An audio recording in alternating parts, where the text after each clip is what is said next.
everyone. Please join me in welcoming Andrew Rose from CyberAg. He'll be discussing cybersecurity and precision agriculture and giving us an overview of current and future threats. Andrew, I'll pass it over to you. Great. Thank you very much, Ashley. I do appreciate that. As Ashley said, my name is Andrew Rose, and good afternoon, good morning, good evening, wherever you might be on the planet today. I'm sitting here in Baltimore, Maryland. It's a gorgeous mid-fall day, sun's out, temperatures are cool and crisp. If you've never been to Maryland, I certainly encourage you to visit. If you do come here, let me know, and maybe I'll buy you a crab cake sandwich. A little about me. I am mostly described as a futurist, and I identify my role as someone that exists 5 years in the future to determine what are the opportunities that are out there and how do we draw lines between those dots to make them a reality. For the past 5 years, I was at Farm Credit, and I know there is a similar institution in Canada, the Farm Credit Canada, and this is the Farm Credit United States. And while I was there, it really became apparent to me how little attention cybersecurity was getting in the agricultural community, both from a production standpoint. There was a little bit of complacency there, but also from a cybersecurity service provider perspective. Agriculture was not viewed, and it still really isn't viewed as a primary place where we need to deploy defensive assets and other capabilities.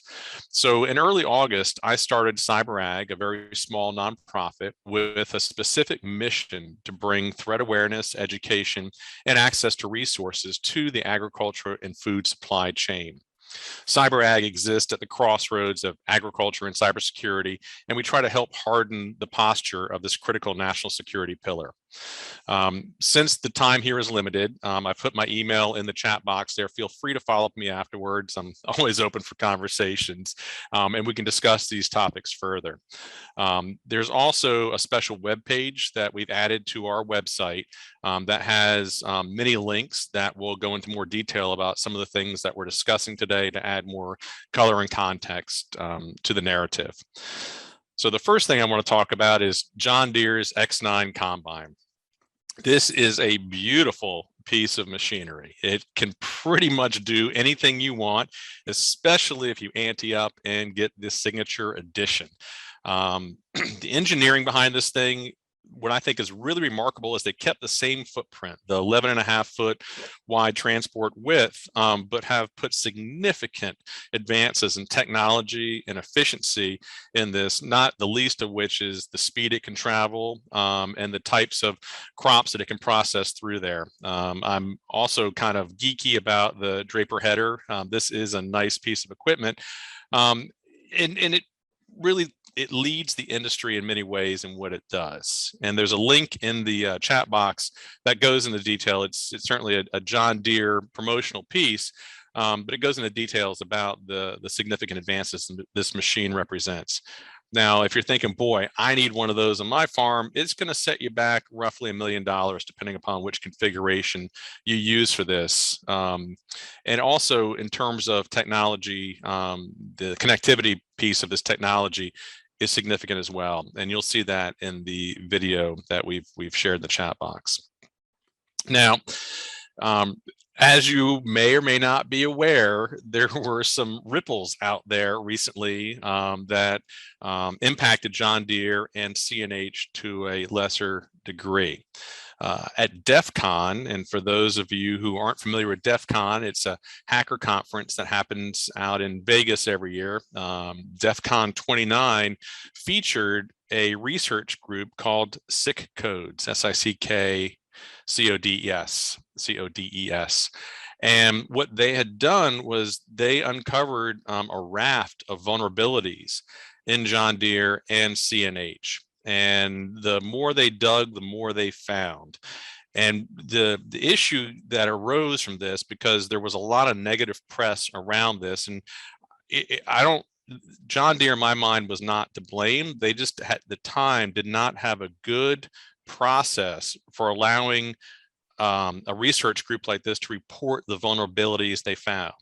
So John Deere initially took a very defensive posture, and it took a few months, and there certainly were some, I think there was some additional leverage or pressure from the press corps that John Deere now has put together, at least from what I understand, a protocol that they can respond appropriately when a bug hunter finds a flaw, and they have a better policy than most agricultural companies right now. One of the things I do want to stress here is SIC codes are highly ethical. They are concerned about when they find a vulnerability at a company like John Deere or CNH, that those vulnerabilities are addressed and patched prior to some bad guy getting in there and seeing that and exploiting either the information or the access to these machines and use them in a malicious fashion. Bug hunters, and we'll get into this a little bit, sometimes they're paid for finding these vulnerabilities from the companies, and the companies certainly appreciate that. But the ones I've listened to or the videos I've watched, they really enjoy the thrill of finding a vulnerability. There's a rush of adrenaline when they find it. They get a nice little high from that.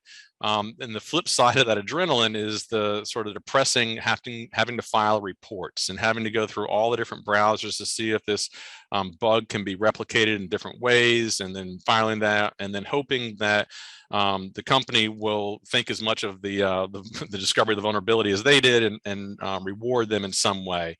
But that said, sometimes there are no rewards, but they still get a thrill out of finding these flaws within the companies themselves. I do have a couple of videos here that I'm going to copy and paste and drop into the chat box, so you guys can follow along.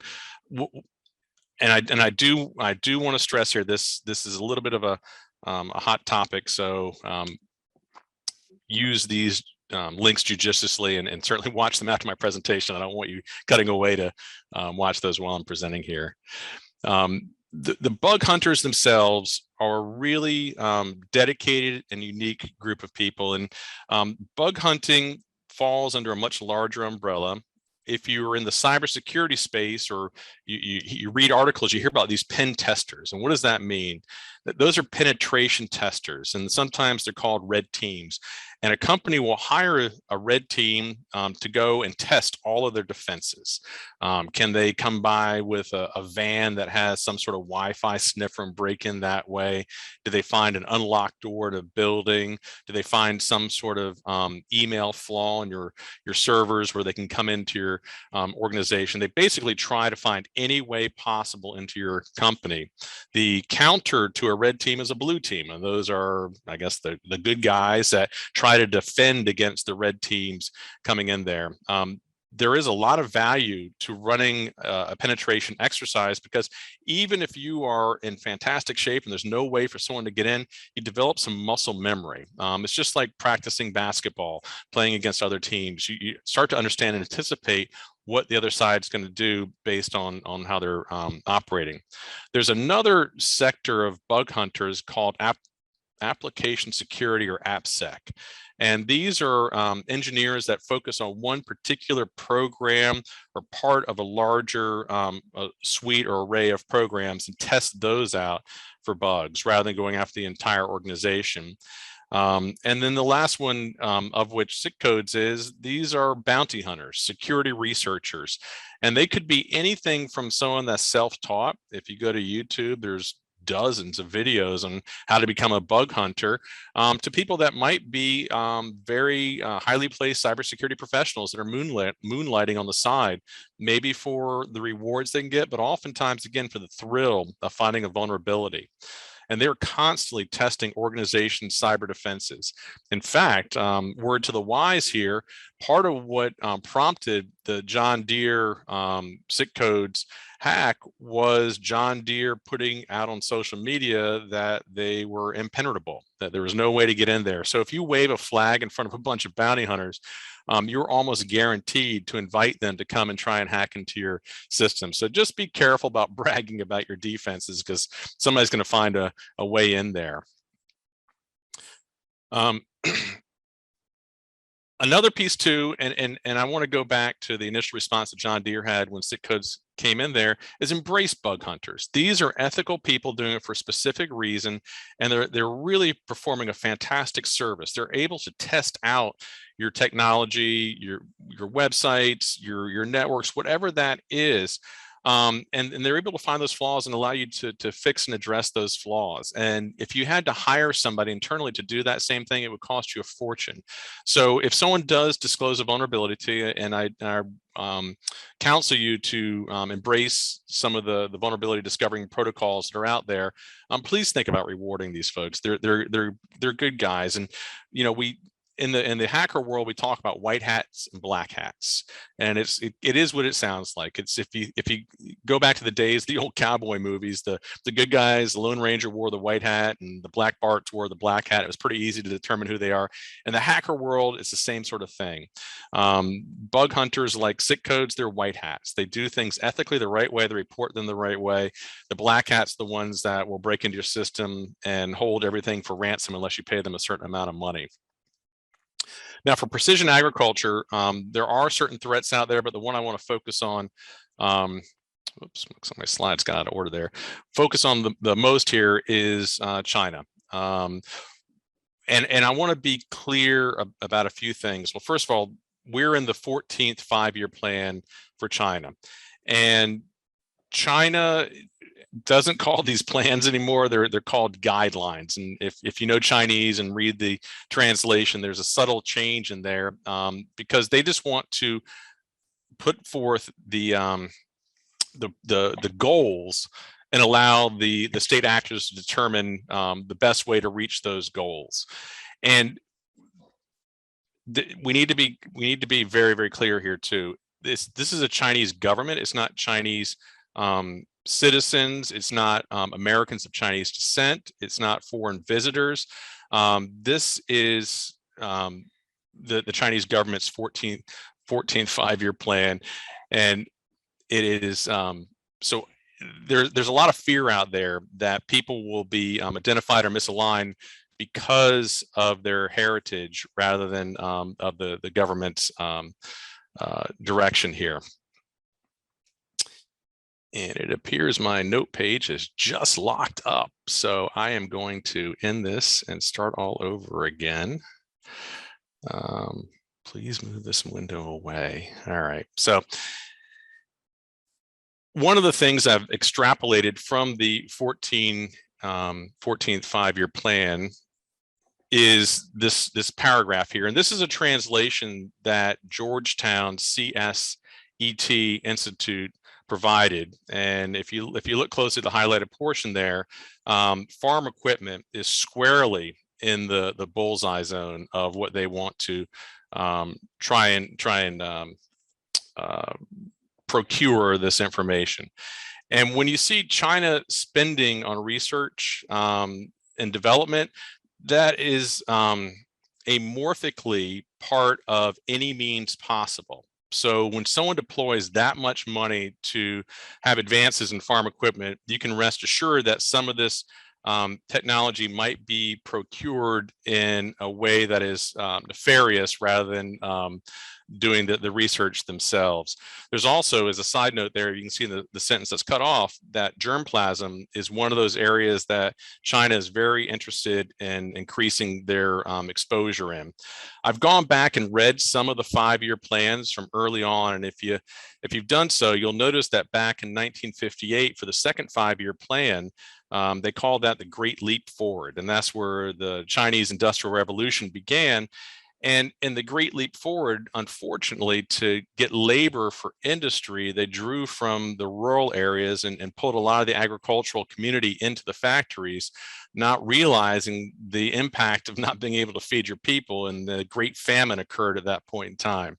Another neat note about China's five-year plans, this was an idea that was initially borrowed from the Soviet Union under Joseph Stalin. The Soviet Union also has a series of five-year plans, and we were talking about the famine that occurred during the Great Leap Forward. It's understood that between 15 and 55 million people starved to death in China. And this is the largest famine in human history. And when I did a little digging on the famine itself, many of the people, even though they may have starved to death, many were beaten to death. The industrial part of China did not appreciate the agrarian, the farmer side of things wasn't able to produce enough food. So they hit them with a lot of sticks and did some really mean things to them. Then also at this time, Chairman Mao did not embrace Khrushchev's new version of socialism. So they split with the Soviet Union, and this is the end of the Korean War. So it was not a really pleasant time to be a citizen in China at that point. So we discussed a little bit about China's R&D budget, and the R&D budget, again, even though there is good applied research going on there, a lot of that money is used for purposes that we might consider more espionage purposes. And one of the programs that we've called the Chinese 1,000 Talents Plan is a means for them to utilize their network of researchers, university students, as well as people that don't necessarily look like they're of Chinese descent. And I think, I don't know this for a fact, but it appears that the 1,000 Talents Plan may have sprung from the 1,000 Grains of Sand internal United States internal way of viewing the Chinese procurement of technology and R&D advances from us. And this goes back to what I said before, that this is a Chinese government, not a Chinese American citizen program, because if we just fixate on people that look like they're of Asian descent that could be having nefarious designs upon our technology, we're going to miss the ones like Dr. Charles Lieber here. Dr. Lieber is a Harvard professor. He is going to trial on the 8th of December, and he is not necessarily accused of academic espionage. He is being charged with lying to Defense Department personnel, as well as lying via Harvard to the NIH. And he's also got some tax evasion charges pending against him because of the money he was paid wasn't reported or taxes weren't paid on it. So it's not a cut and dry issue of the recruitment of folks that will procure research on behalf of China. And these are still things that the courts and law enforcement are wrestling with. Another thing too, and we call it the 1,000 Talents Plan. In China, it has a new name, and this is a very appropriate name for a country like that. It's called the National High-End Foreign Experts Recruitment Plan. So it's kind of unwieldy, and I tried to make an acronym out of it, and it really didn't make much sense either. Another thing too, Dr. Lieber, the research was in nanotechnology and chemistry, so it doesn't really apply to precision agriculture, but just the point I want to get across here is not everyone, again, of Asian descent is going to be that key person that might infiltrate your system. It could be anybody. As a side note, we're seeing people cyber criminals using insiders to get into computer networks, and they're paying up to $100,000 for access, just for an employee to plug a USB into their computers when they get into the office. The average, and this is not well documented because it's hard to find examples of this, but the average we're seeing right now is about $56,000 of payouts for access to internal systems.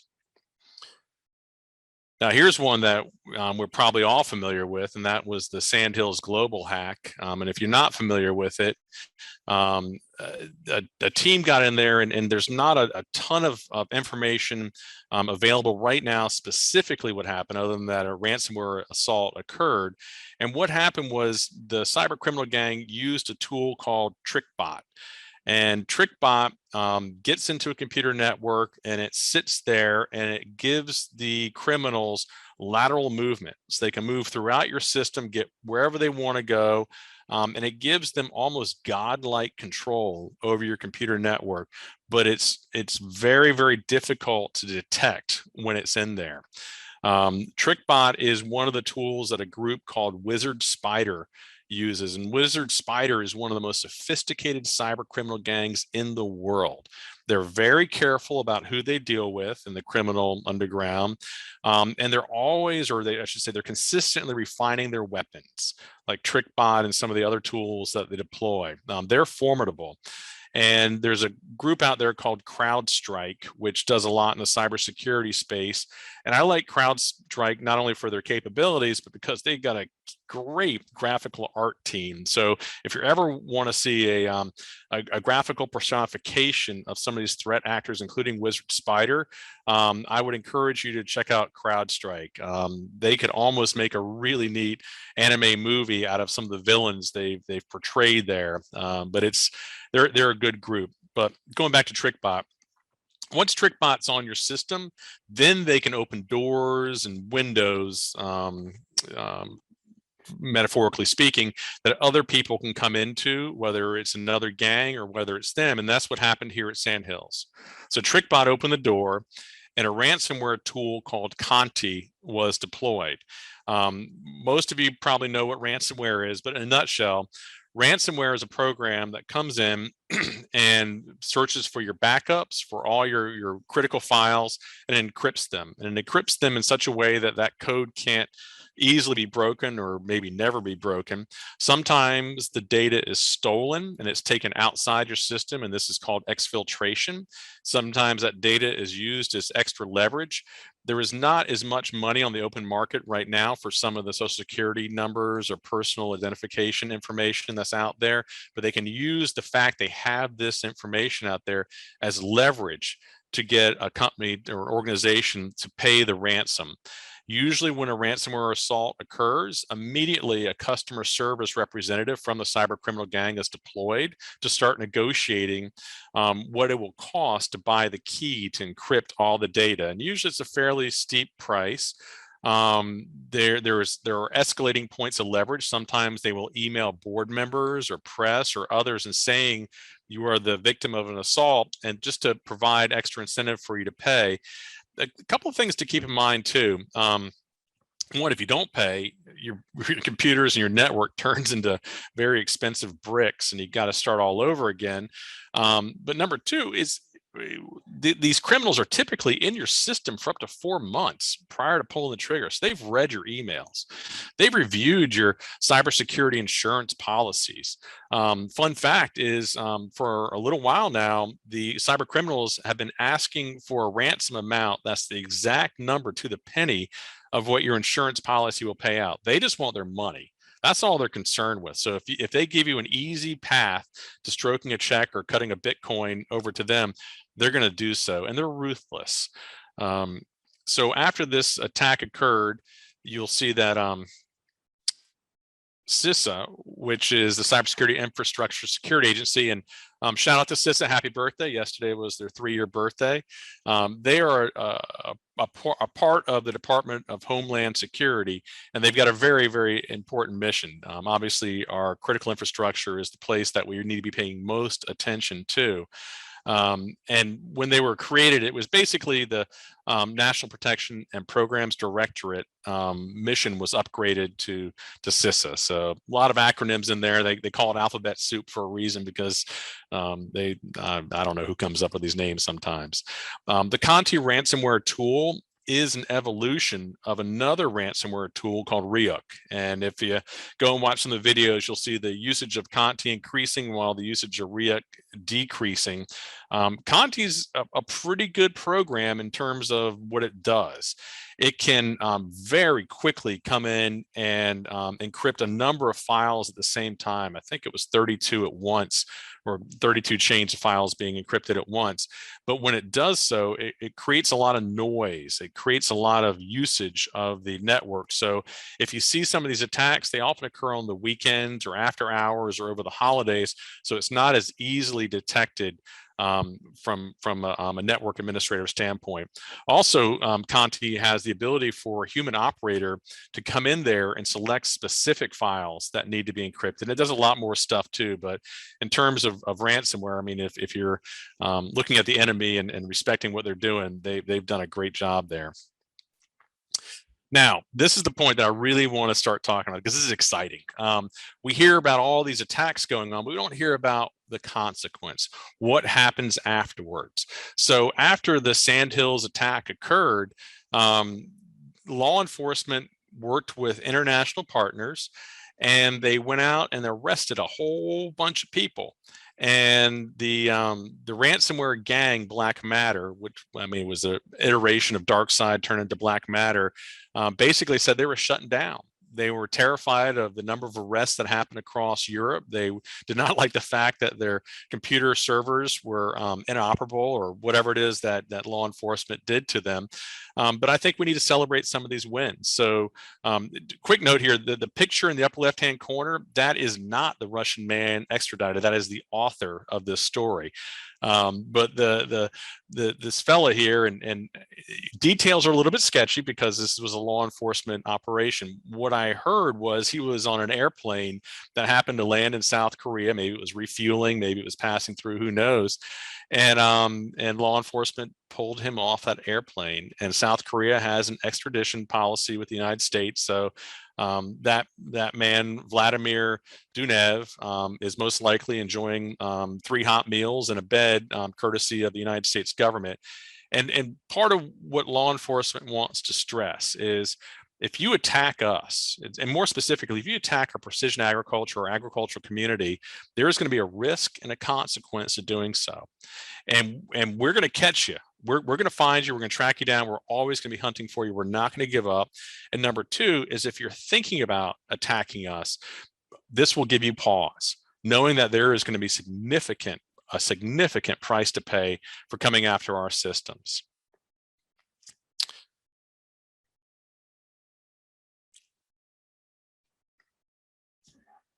And the law enforcement community really needs your help here. It is often said that the weakest link an organization has is its employees, which may be true. But your employees can also be your best defense. As you introduce cybersecurity training, awareness, hygiene, protocols to your employees, they're going to take that home with them as well and incorporate that in their lives. But now they become part of your surveillance. If they get a suspicious email or phone call or something that doesn't seem right, and they report that, now we're starting to develop trends.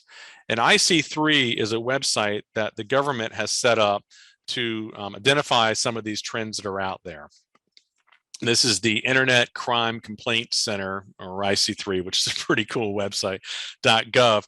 And this is the main portal to report all cyber attacks domestically in the United States. And if you enter the information here, number 1, you're going to get a fast response to whatever the issue is that you have, and the responding teams will be aligned to what your need is. But number 2, they're going to start to identify trends. So even if you are a network administrator and you find something amiss and you fix that thing, by reporting it to IC3, there could be others out there that might see this, and it gives law enforcement a chance to get out in front of it and address it appropriately. Another thing too to keep in mind, and this is it makes me smile because it's pretty cool. In the early days, the United States cybersecurity was a defensive posture pretty much only. We heard hints, there were things that were going on that we had offensive capabilities, but it was kind of a no-no or shunned. Recently, however, Cyber Command has started a campaign called Persistent Engagement. And Lieutenant General Moore recently said that it's persistent engagement is getting into the space of our adversaries so we can better defend the United States, our allies, as well as our interests. And that means that we want to be in constant contact with our adversaries. We want a proactive posture and not a reactive posture. And the main thing that we're seeing from China inside the cyber dynamic domain is a lot of intellectual property theft that continues to occur. So you can read between the lines there that there's a changing of attitude, that we are no longer going to sit back and absorb the blows, that we're going to go out there and reach out and touch people who do mean us harm. There's obviously, we had a little bit of a technical difficulty here. I apologize about that. But there's a lot more resource that's available. In fact, we have set up a page on our website, cyberag.org farms.com/precision-agriculture.